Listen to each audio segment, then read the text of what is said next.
The Thames was a dark mirror that night, rippling under a moon too thin to offer comfort. Daniel Crowe stood at the edge of Tower Hill, staring at the looming silhouette of the Tower of London. Its stone walls, blackened by age, storms, and the weight of centuries, rose like a jagged crown above the river.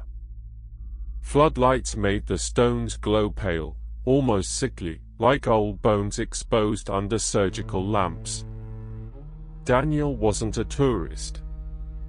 He wasn't a historian. He wasn't even a believer in the supernatural. He was a documentarian, one who specialized in debunking haunted places. But this assignment was different. His producers weren't looking for rational explanations or debunking. They wanted terror.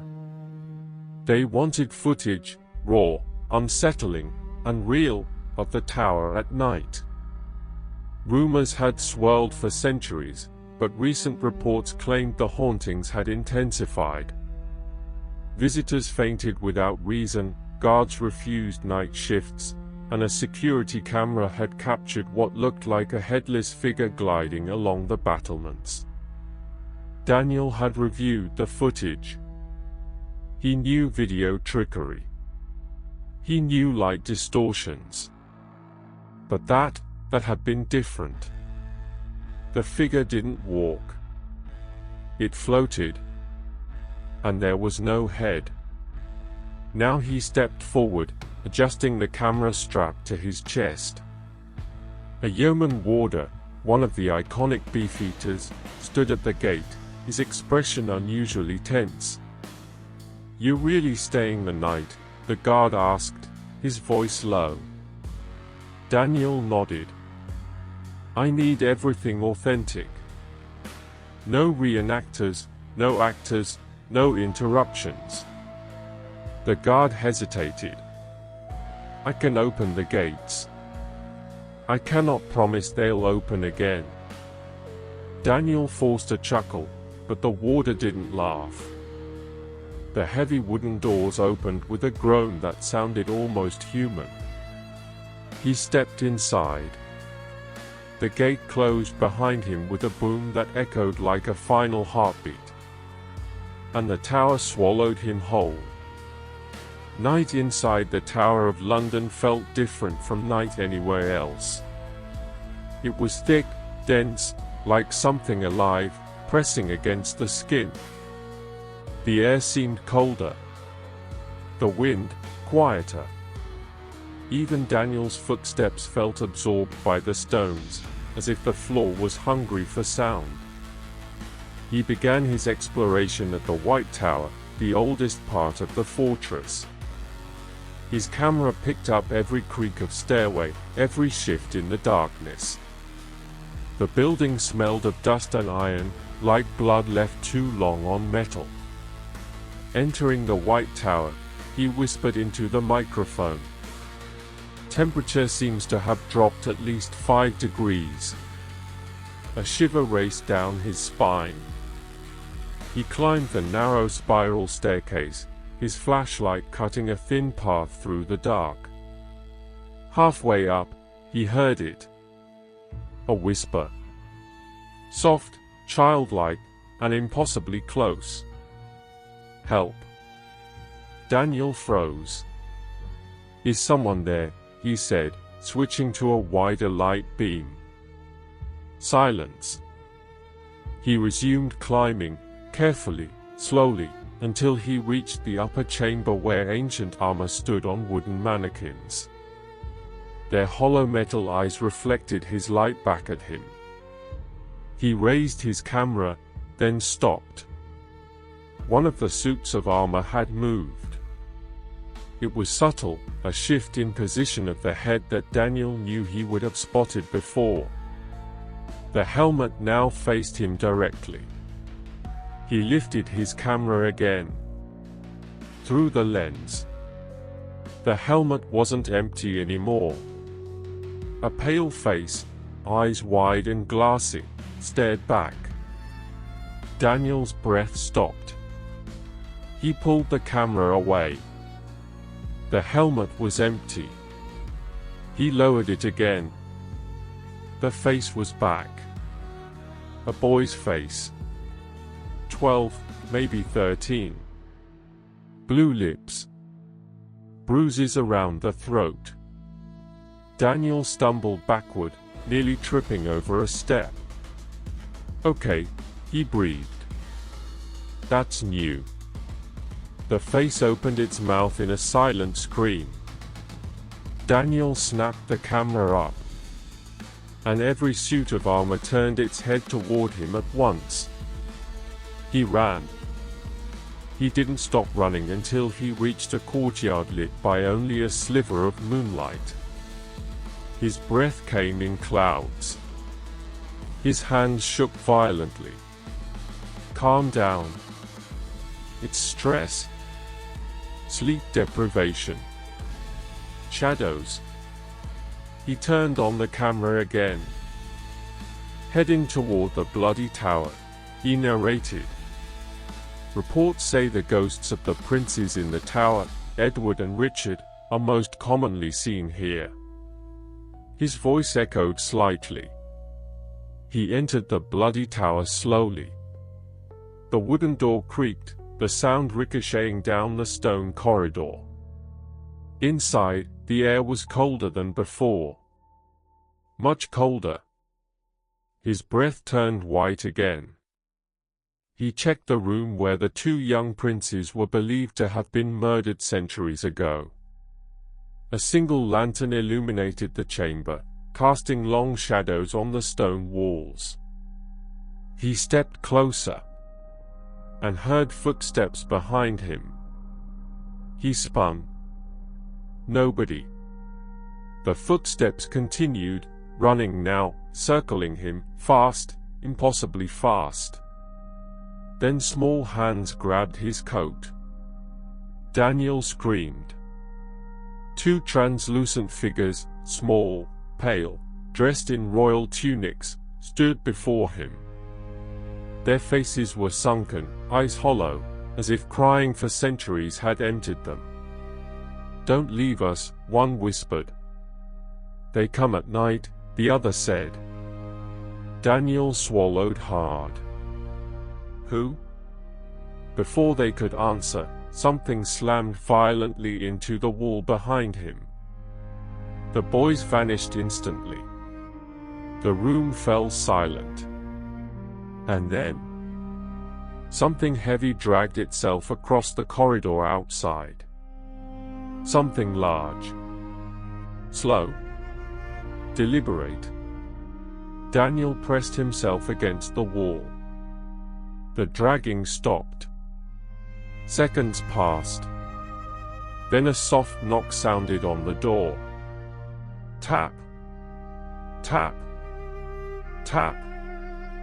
He forced himself to move, lifting the lantern. The door slowly began to open on its own, and a head rolled into the room. It stopped at his feet, eyes open. And Boleyn's eyes. Her lips moved, forming soundless words. The lantern flickered violently. A tall black silhouette formed behind the head. A woman's headless body. It reached for him. Daniel bolted out of the bloody tower. He didn't stop until he reached the tower green, where famous executions had taken place. The grass seemed darker here, as if stained by memories rather than blood.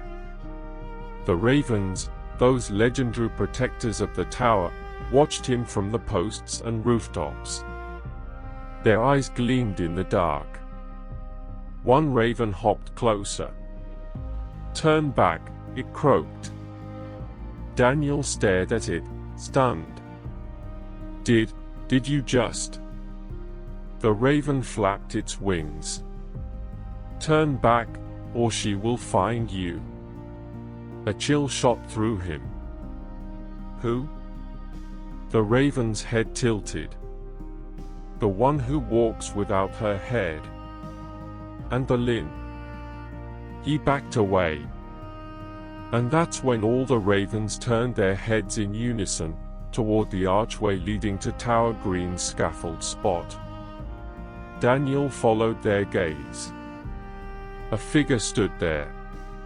A woman's dress from the Tudor era. Deep emerald fabric. Blood around the collar where the head should be. The headless form raised a phantom chin, almost as if sniffing for him. Daniel shut off his flashlight. Click. Darkness swallowed everything. And then he heard her. A slow, dragging step. Then another. The scent of old roses filled the air. She was searching for him. He stayed perfectly still. But something touched his shoulder. Freezing fingers, icy and stiff. Daniel screamed, running blindly across the grass. He didn't know where he was going, he only ran until he reached the water. Traitor's Gate. The haunted entrance where prisoners once arrived to meet their death. The moonlight shimmered across the water like broken glass. Daniel sank to his knees, trembling uncontrollably. Get a grip, he whispered to himself. You're imagining it. Stress. History messing with your head. But deep down, he knew it wasn't hallucination. The tower was awake tonight. And it had chosen him. The water rippled. He leaned closer. And a hand broke through the surface, grabbing his wrist. Rotting. Ice cold. A second hand emerged. Then a face, swollen, blue, eyes wide with terror. A drowned prisoner. Dozens more faces surfaced behind him, forming a circle in the water. All silent. All watching. Daniel tried to pull away, but the grip tightened. Release me, he shouted. The drowned man opened his mouth, but only water poured out. Daniel slammed his fist down on the hand, breaking free, and scrambled backwards across the stone. The drowned prisoners sank again, their faces fading into the dark water. He was shaking so badly his teeth chattered. He had to leave. Now. Daniel forced himself to move toward one of the living quarters, a structure known as the King's House. Maybe there he could find warmth, or a locked door, or just a place the ghosts wouldn't follow. He entered slowly. Inside, the wood creaked, and the faint smell of candles lingered in the air. Old portraits lined the walls, bearded kings, pale queens, eyes staring blankly through generations. A fire flickered in the corner. That stopped him. A fire. He hadn't lit it. Nobody else was supposed to be here.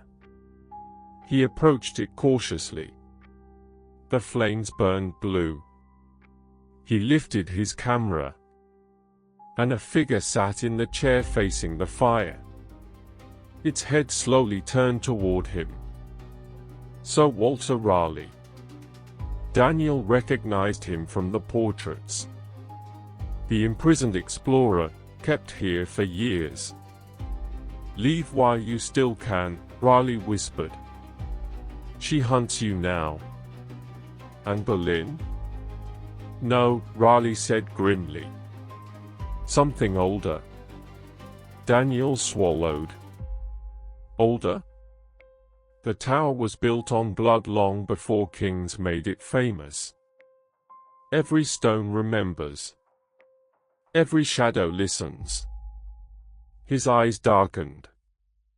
And tonight, they awaken. Before Daniel could respond, Raleigh's form flickered, then dissolved like smoke. The fire died instantly. Darkness. Daniel stumbled backward, straight into someone. He turned slowly. A small boy stood behind him, one of the princes. "You're in her way," the boy said. "Whose?" But the child only pointed behind Daniel, where the shadows were gathering together into a tall shape. A headless shape. Daniel ran again. He descended into the underground chambers, the torture rooms, hoping the thick stone walls would stop whatever pursued him. The air was damp and foul. Rusted shackles hung from the walls. The wooden rack stretched out like a dead insect. He began filming again, though his hands shook violently. "This is the torture chamber," he whispered into the mic. I can't tell what's real anymore." A faint jingling cut him off. The shackles were moving on their own. Clinking. Tightening. Stretching. He stepped back. The rack creaked. The ropes tightened, as if invisible limbs pulled at them. Something began to appear on the rack. A body. Skin torn. Limbs stretched beyond human possibility. Eyes bulging. It gasped weakly. Daniel gagged, stumbling backward.